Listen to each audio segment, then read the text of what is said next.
Well, good morning, family. It's my pleasure and my honor to share here with you this morning.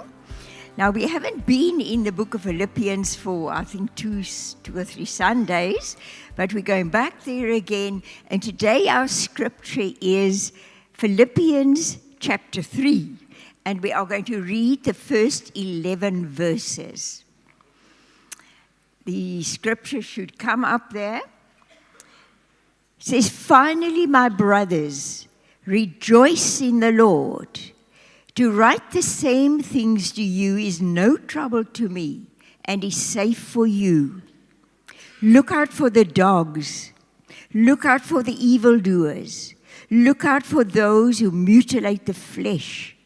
For we are the circumcision who worship by the Spirit of God, and the glory in Christ Jesus, and put no confidence in the flesh. Though I myself have a reason for confidence in the flesh also. If anyone else thinks he has a reason for confidence in the flesh, I have more. Circumcised on the 8th day, of the people of Israel, of the tribe of Benjamin, a Hebrew of Hebrews, as to the law a Pharisee, as to zeal a persecutor of the church, as to righteousness under the law, blameless. But whatever gain I had, I counted as loss for the sake of Christ. Indeed, I count everything as loss because of the surpassing worth of knowing Christ Jesus my Lord. For his sake I've suffered the loss of all things and count them as rubbish, in order that I may gain Christ and be found in him, not having a righteousness of my own that comes from the law, but that which comes through faith in Christ, the righteousness from God that depends on faith, that I may know him and the power of his resurrection, and may share his sufferings, becoming like him in his death, that by any means possible I may attain the resurrection from the dead." Let's ask the Lord just to bless this word to us and to open it to us. Heavenly Father, we come into your presence. We are so thankful that we know you are present here, Lord, and we praise your holy name. And Lord, I pray now that you will just break open this word to us and help us to understand, every single person here, what God is wanting to say to me, to each one of us here. And I pray, Holy Spirit, will you come and do in our hearts that which only you can do. In Jesus' name, amen. Well, friends, here we find in this portion, we find many aspects of Paul's life being described to us. And there are also numerous challenges for every single one of us. Just to give a little bit of background to it as an introduction, I want to say Philippi was a Greek city, but overrun by the Romans. So it had what we call a Greco-Roman lifestyle. They aligned with Caesar, they worshipped Caesar. That was actually the law. But now, the Lord had got hold of Jesus Christ, got hold of a group of these people, and we find here a group whose lives have been changed, and they're filled with glory, and they're worshiping Jesus. Now, Paul started this church there, so he felt like they were his. He loved them so much. And now, at this stage, Paul is in prison, not for having done anything wrong, but for preaching the gospel. And he is now just a bit concerned that while he is out of the way, that the evil teachers, bad ones, would come in and try and get their message across to this church, and that they might be badly influenced. And it's very interesting that he starts off in the very first verse there by rejoice. And he wants to emphasize that very much. He says he'll say it over and over. Now why? When he's going to talk about problems just after that. But Paul, well, he loved the Lord so much, and the glory of the gospel was so incredible to him, and that he was convinced that these people he had led to Christ, they would continue rejoicing in the Lord also. And then in verse 2, you heard there that we read about, look out for the dogs. Now, we must remember that dogs were not pets in those days. You didn't have them in your homes. They were seen as horrible, unlovable scavengers outside, scratching around in rubbish heaps outside the town usually. And it was reasonably common for Jews to call Gentiles dogs. And Paul here now, he is really putting that name onto the false teachers. He says the false teachers are the ones who are dogs. And these Greeks, Gentiles, who had come to Jesus, they no longer dogs, no, they are now children of God. And then there was always this problem about the circumcision. I'm just going to briefly refer to that, because it seems that everywhere the false teachers would want to say to Gentile believers, no, but before you can become a child of God, you must first be circumcised. You must first become a Jew. Now, I don't quite understand myself how circumcision can make a person a Jew, but they were just insistent. This is what they wanted. Well, let's just consider quickly that circumcision is something that belongs to the old covenant. It was actually a sign that pointed to the spiritual circumcision of the heart that the Lord wanted to bring in at a later stage. But there's a very interesting verse in Deuteronomy 30, verse 6. Honestly, so early, this verse was brought about, and let's just look at that. And the Lord your God will circumcise your heart and the heart of your offspring, so that you will love the Lord your God with all your heart and with all your soul, that you may live. And interesting, this was a beautiful promise that was given to the people of Israel years before this took place. And God was actually saying to them there that should they be taken away to strange places because they had sinned and they would be captivated, if they repented and they turned their faces back to God, He would forgive them, He would receive them, and He would again be their God, and they would be His people, and He would circumcise their hearts, and He would put the law inside of them.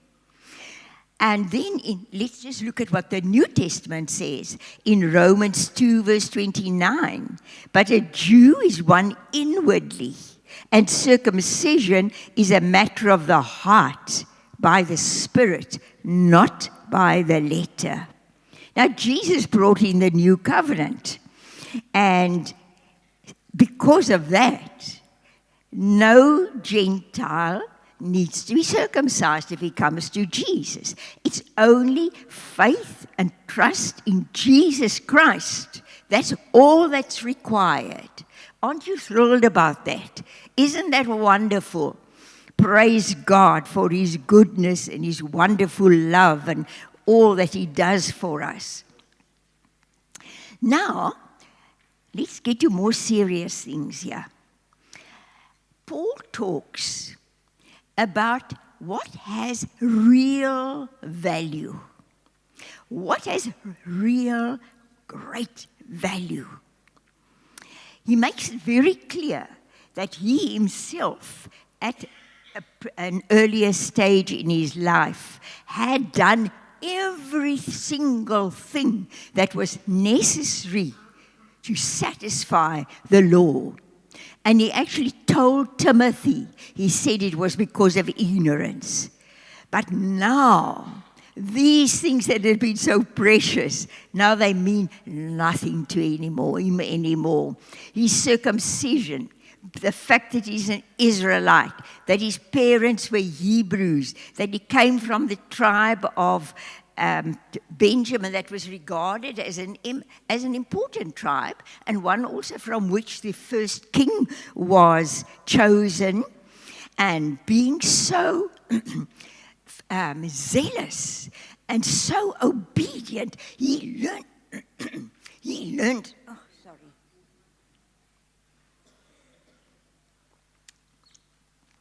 He did everything the law required. And so much so that he became a Pharisee. And he persecuted the church of Jesus Christ. He was zealous about doing that. But these things that had been gains to him, these things that had been special and precious to him, now they'd become losses. And for the sake of knowing Jesus Christ, he has put everything like that aside, and he says that is rubbish. Some of the older translation Bibles say he regarded it as dung, worth nothing anymore, just Jesus. Jesus is the one who is truly the only one, precious now. All that he wants to know is, I want to know Jesus. He said, Jesus is the one with great value. What incredible value. Now, my friends, the question is, how much do you value Jesus Christ? Is he really, really important in your life? That's one of the first challenges that I see here. How important is Jesus in your life? Or do you feel that it's just Jesus is just one of those little bit of things in my life? If he made it very clear, if you take Jesus and to add anything with him, if you say it is Jesus plus something else, doesn't matter what that plus is, but if it is Jesus plus something else, the value of that is zilch, worth absolutely nothing. And there are many things that different people want to add to Jesus. But if you take Jesus without adding anything to him, then he is everything to you. And we praise God for that. You know, God doesn't ask you how wealthy you are, how many people you employ, what do your children do, what titles do you have, how many degrees do you have. Even he doesn't say to you, how many poor people have you helped. He doesn't ask you that. What God the Father wants to know is, have you come to a place where you met Jesus, where you've committed your life to him, where he has become the Lord, the master of your life? He doesn't even say, you know that God doesn't even ask you if you go to church every Sunday. He doesn't even ask you whether you are a regular at a community group. Are you a member of a community group? He doesn't ask you, how often do you attend prayer meeting? those things have got nothing to do with salvation. You can be here every morning. You can be at every community group meeting. You can sit in the prayer meeting every Tuesday night or Wednesday morning or whenever there is a prayer meeting, and you might be a sinner. Those things are precious, but they do not lead to salvation. Salvation depends on committing your life to Jesus Christ and Him alone, nothing else. You will enjoy these things very much once you are a child of God. Then going to church is a joy. Attending a home group meeting is a joy. Going to a prayer meeting is fantastic, because you will be encouraged in that way. You will grow spiritually. You'll become strong in the Lord. It's fantastic to meet with other people of God. That's really important. And you know that we said just now that some people work so hard to do good works. Jesus doesn't require good works for salvation, but He actually has prepared some good things for you to do as a child of God. And you will want to do those things. You will want to please the Lord. It will be very, very important to you. And child of God, you know, you do get some days that you feel maybe a little bit dry. And you say, Lord, where are you? But I want to say that at your weakest point, God the Father looks at you, and what does He see? He sees the righteousness of Jesus Christ. Isn't that wonderful? And that righteousness you can find in no other way. It is only to be found in Jesus. You cannot stand before a living God unless you've got the righteousness of God, unless you've been cleansed and purified by Him.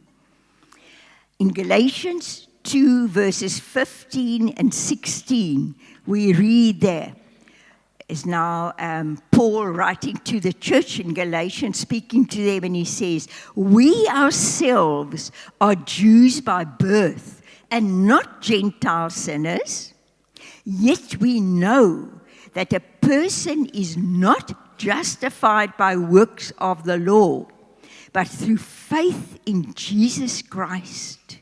So we also have believed in Christ Jesus in order to be justified by faith in Christ and not by works of the law, because by works of the law no one will be justified. Oh friends, let us rejoice and praise the Lord for everything Jesus has accomplished for us. He is the most wonderful Savior to have. Child of God, your life is hidden with Christ in God. That day when you came to Jesus, that day when you committed your life to Him, He took you for Himself. He took you as His own. And do you realize that the liabilities you had was put onto Him? And the assets that He has, they were given to you. Jesus took your sin, all your sin, they were put to His account, accredited to His account. And He died on that cross. And He paid the price for all your sins forevermore. And that blood that Jesus shed there was not only powerful then, did not only forgive the sins that were then, but the blood of Jesus is powerful today, on this Sunday, as powerful as it was the day that he shed it. And forgiveness is in that blood. For any one of us here. Jesus took your shame upon himself. He did not deserve it, but he took it. And can you imagine? He gave you his righteousness, which you and I did not deserve. What an incredible exchange. It is something that our minds can't grasp. Jesus, what an incredible Jesus we serve. What an amazing thing that an exchange like this can take place. It's all about the love of Jesus. Nothing else. It's because he loves us with a love that is so great and so amazing, and he was willing to do it for us. We have a reason to rejoice. My friends, this is so great and glorious that I really believe we should give him a sacrifice of praise at this stage. Let's put our hands together for a glorious Jesus. There is no one like him, no one like Jesus. But oh, what a Savior, what a Lord to know. Now let's look some more about knowing Jesus. We've touched on it. We saw it, which was in verse 8, that Paul said, for the sake of knowing Jesus, all of this stuff has become rubbish. Now, there's some more. Paul had an incredible, powerfully strong desire to know Jesus really intimately. We see this, I saw it in verse 8, we see it again in verse 10. And he was not after facts about Jesus. He was not interested in that, hearing, getting that. He was not interested in anyone coming to tell him about doctrine. He wanted a personal, very, very deep relationship with Jesus Christ, an experiential knowledge of Jesus Christ. Christ Jesus had changed the very foundation of his life and had become everything to him. And ever since that day that he came to Christ, he has walked with the Lord, and it's become a closer and a closer and a closer walk all along. I want us to look at verses 10 and 11 again. Verse 10 reads, that I may know him and the power of his resurrection, and may share his sufferings, becoming like him in his death. And verse 11 says, that by any means possible I may attain the resurrection from the dead. Paul wanted to know the power of the Holy Spirit. That's power that was so great that if you just consider this, Jesus had died on that cross. He was put in a tomb. On the third day, there was an earthquake, and the covering of that tomb rolled away. And the Holy Spirit came, and I imagine the Holy Spirit walking into that tomb and breathing life over Jesus. And Jesus, he stands up. He leaves his grave clothes there, and he walks out. That is power. And child of God, do you realize this power is there for you? You know, I sometimes wonder, why do we not see the power of the Lord at work more often than we do? And if you realize that when you became a child of God, the Holy Spirit came to live inside of you, and that same Holy Spirit that raised Jesus from the dead, that Holy Spirit came to dwell within you. And the thought came to me, have many of us not simply come and put a lid on that power of the Holy Spirit, instead of releasing it and letting it do the work that's so desperately needed in this world? Oh, children of God, there is no spirit in the world stronger than the Holy Spirit. No matter what Satan has got and how many demons he's got, never, ever is there a spirit that is stronger than the Spirit of God, the Holy Spirit. And when I say this power is available to you, is that true? Let's go and look at Ephesians chapter 1 and verses, where is it now? 19 and 20. That's that beautiful prayer that Paul prayed for the Ephesians. He started off by saying, oh, may the spirit of wisdom and revelation in the knowledge of you come to you, and may the eyes of your heart be enlightened. And then in verse 19 he says, and what is the immeasurable greatness of his power toward us who believe?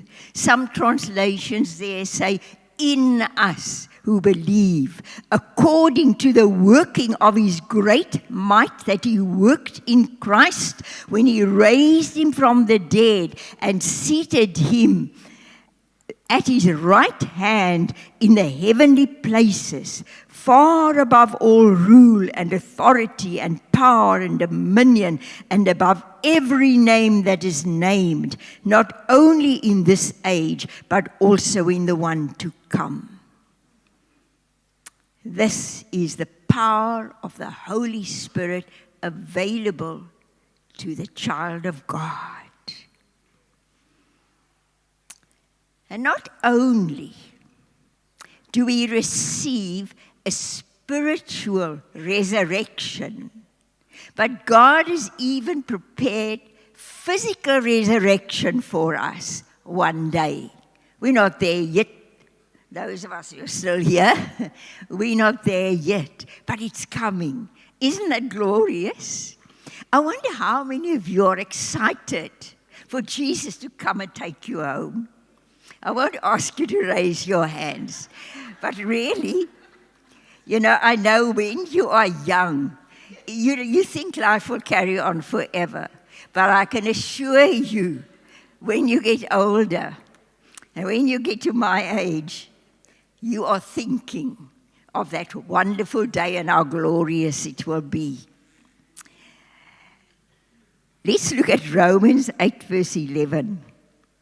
He says, if the spirit of him who raised Jesus from the dead dwells in you, he who raised Jesus Christ from the dead will also give life to your mortal bodies through his Spirit who dwells in you. Here it talks again about the Spirit. When you see the Spirit, it's the Holy Spirit. He is so, so precious. My friends, I pray that today, every single one of us here will make sure that the Holy Spirit becomes our very closest friend. And that you will live with a total, awareness of His presence in your life right throughout the day. You can talk to Him at any moment. You can ask Him to help you with the simplest things and with the mightiest things. And it's not even as though you've now got to go and sit still somewhere and still your mind, and now I'm going to talk to the Holy Spirit. Yes, those times are fantastic and they are essential. But while you are busy, while you are driving your car, while you are making food for your family, ladies, you can talk to the Holy Spirit. You can ask Him to help you in everything that you're doing. His presence in your life, oh, it's so glorious. It's so wonderful. And then interesting, we had seen that Paul said he wanted to know the power of the Holy Spirit. He wanted to know that power of the resurrection. But that's not all that he's wanting. He actually wants to experience he wants to share in the experience of suffering for Christ. Suffering is actually one of the baptisms that we find in the Bible. And Paul believes that if you really want to know Christ, you've got to accept that suffering is something that is entailed in it. Now, if we think of Paul, he certainly suffered. He doesn't say this lightly that he wants to suffer. He did.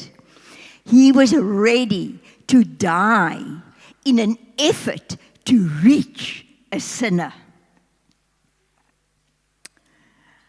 When you came to the Lord, before I say that, I wanted to mention that Peter encouraged us very much about this too. And I found that in 1 Peter 2 verse 21, Peter speaks there about suffering for Christ. Christ suffered for us, leaving us an example to follow in His steps. And then last night I discovered this other verse, also that Peter gave in 1 Peter chapter 4 and verse 12 and 13. He said there, "Beloved, do not be surprised at the fiery trial when it comes upon you to test you, as though something strange were happening to you. But rejoice insofar as you share Christ's sufferings, that you may also rejoice and be glad when His glory is revealed." Rejoice insofar as you share Christ's sufferings. Rejoice. It is a privilege. Knowing Christ and being willing to suffer for Him. When you came to Jesus, you died with Christ. Your sins were nailed to the cross. And the water baptism is a beautiful picture of this. You go down into the water, buried with Christ. Now, you've got to be dead to be buried. And then you get raised up to newness in life, like Jesus was raised up to a glorious life. Paul's sufferings were so great. You just got to read the book of Acts. And a summary of all his sufferings you can find in 2 Corinthians chapter 11. He really suffered. I mean, if you think that he was stoned and left for dead. He was stoned on 2 occasions. But he just got up again and carried on ministering. But I think here, it's wonderful to talk about dying to Christ. It's wonderful to talk about dying for Christ and dying to self. That means just yielding everything to the Lord. And you can't live with the Lord unless you have died to self. So keep that in mind. But I think Paul is here talking more about the physical suffering that he experienced so very, very much. And then there's a very precious verse that we must look at. In Acts 20, verse 24. Just listen to this, read it. Paul speaks, "But I do not count my life of any value, nor as precious to myself, if only I may finish my course and the ministry that I received from the Lord Jesus to testify to the gospel of the grace of God." You know, when I read this verse first in preparing this message, this verse took hold of me so much that I've been praying this again and again and again, and just saying, Lord, that I too may finish my course and the ministry that I received from you, Jesus, to carry out the gospel to this world.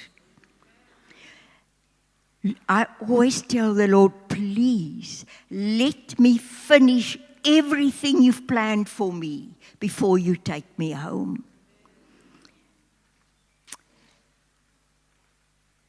Yeah. I want to end here. And in concluding, I want to ask 3 questions. My first question is, have you come to Jesus? Have you come to Jesus? Come to a place where you've committed your life to Him, made Him Lord, Master, and Shepherd of your life? Have you asked Him to cleanse you, to forgive you? My friend, that is the most important question that will ever in your life be asked of you. And you must answer it. And please, young people, it's not only old people who die. Not at all. Only yesterday I heard of a fabulous young man of 25 who is dead today. Don't put this off. If you have not yet committed your life to Jesus, do it now. My second question is, child of God, how strongly do you desire to know Jesus? Yes, I know you chose Him that day when you came to Jesus. You chose Jesus then. But what has happened since that day? Are you today in a close, very close walk with Jesus? Have you grown to know Him better than you did at that time? How much do you value Him? I want you to look into your own hearts and then decide, are you willing to say to the Lord this morning, Lord, I desire a deeper, a more intimate, a closer walk with you. You are the most important in my life. And Lord, I am this morning saying, I am willing and I am determined to pursue this life. And my third question is, are you willing to suffer for Christ?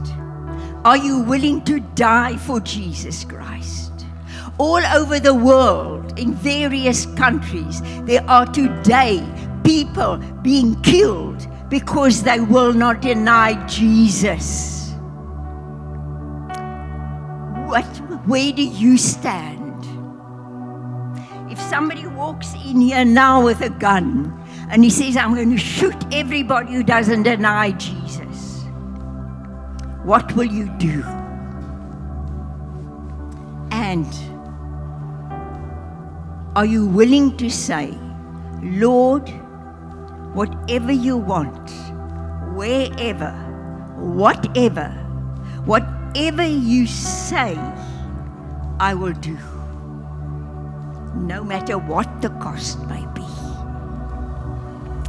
Are you willing to do that? Are you willing to say that? Don't just glibly say it. Think of the cost, but are you willing?